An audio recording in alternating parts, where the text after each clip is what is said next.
Henry and the Buccaneer Bunnies by Carolyn Crimmy, illustrated by John Manders.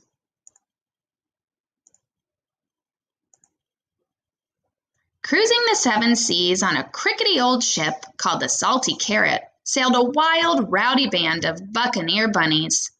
They were bad, bad bunnies, all right.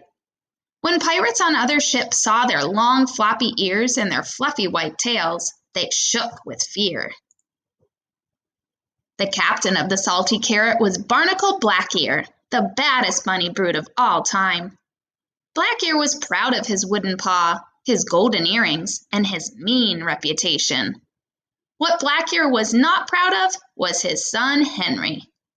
Instead of performing his proper pirating duties, Henry was more interested in reading the books the Buccaneers stole from other ships.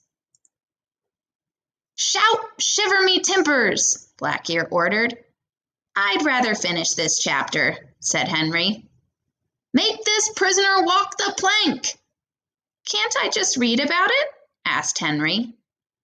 "Find yourself a parrot for your shoulder." "First, I need to read up on parrot care," said Henry. "Buccaneer bunnies don't need books," said Blackear. "Toss 'em overboard," he yelled to the other bunnies. "No, wait," cried Henry. "Let me just finish them first." "Avast!" cried Blackear. "Swab the decks until ye come to your senses." And so Henry swabbed the decks, day after day, while reading some of his favorite books, like Rabbitson Crusoe and 30 Days to Longer Ears.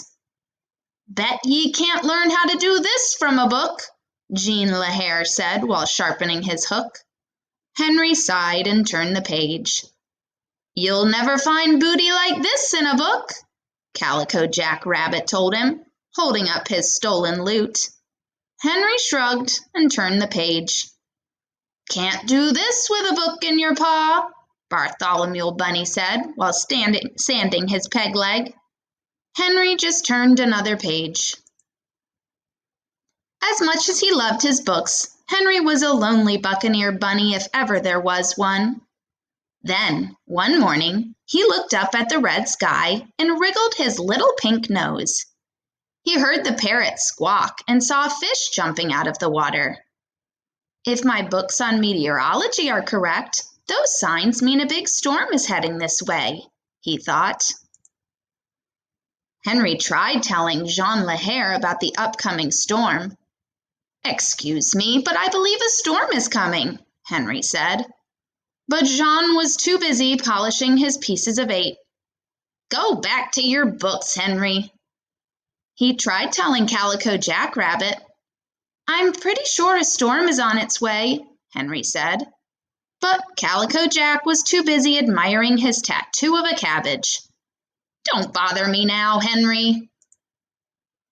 Finally, Henry cried, "Batten down the hatches! A huge storm is coming!" "What do you know about storms?" Blackear demanded. "Get back to swabbing the deck before I make shark bait out of those books of yours." Henry did as he was told, but he kept his little pink eyes on the skies. When he saw the rats abandoning ship, he started packing up his books in empty treasure chests.